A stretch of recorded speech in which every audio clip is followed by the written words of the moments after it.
For over 60 years, two border communities have been coming together to create music. The International Symphony Orchestra is made up of both Canadian and American musicians. The binational orchestra performs in both countries, and I had the pleasure of watching them play at Sarnia's Imperial Theatre.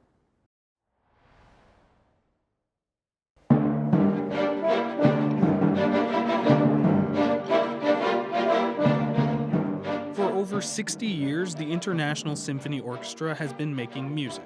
Music that can be heard on both sides of the border. That's because the community orchestra plays both in Sarnia, Ontario, and its neighbor to the west, Port Huron, Michigan.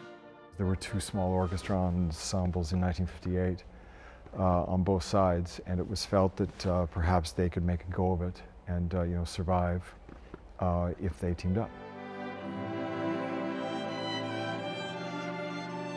Since the Little Orchestra Society of Sarnia and the Port Huron String Ensemble entered its partnership, they've grown from 2 concerts a year to a full season, which includes shows on both the Canadian and American side.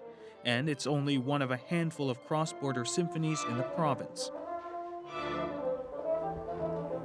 The symphony orchestra has a full ensemble, a string section, woodwinds, brass,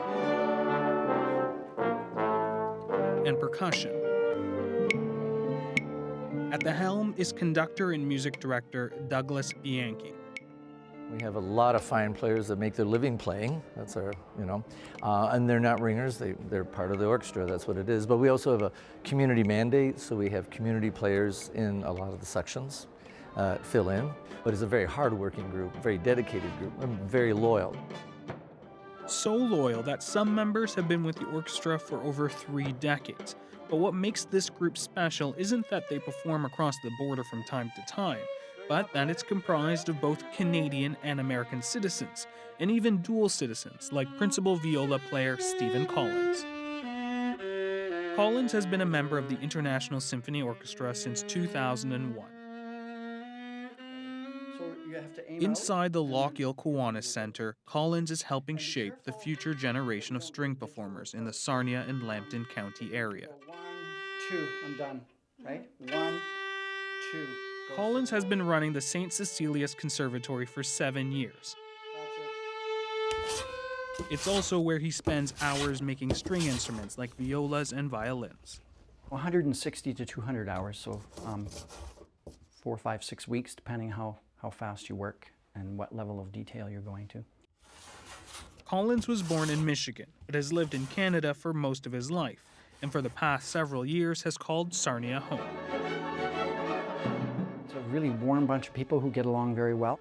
There are lots of members of the orchestra that have been there for a long time. In fact, when I left in 2008 to go out west for a few years, when I came back I was received like in a family. And I think at a performance you feel that camaraderie.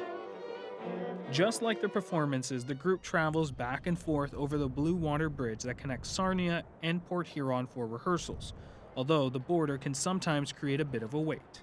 The last concert was kind of scary. It's a big backup, and I think I got here 5 minutes before downbeat, and I wasn't the only one that was texting saying, "Oh my Lord, I'm still at the bridge."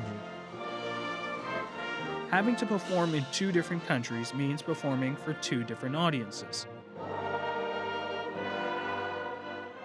Every concert starts with both the American and Canadian anthems, but the rest of the show can vary. They tend to like different things. Choral music goes over much bigger on the Canadian side than the American side, and so you have to try to find programming that's going to appeal to both sides. You wouldn't think there would be that much of a difference, but there's enough to have to figure that into your design, your program, your season. Even though there are subtle differences in taste across the border, there is an appreciation for music that bonds both communities. It is a celebration of sound, of pitch, and in our case, of a very, very special friendship and set of friendships between the countries.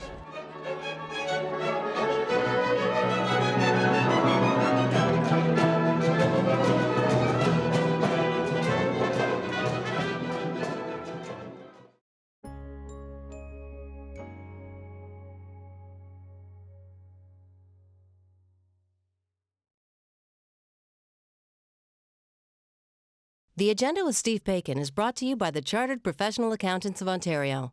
helping businesses stay on the right side of change with strategic thinking, insightful decisions, and business leadership. Are you on the right side of change? Ask an Ontario CPA.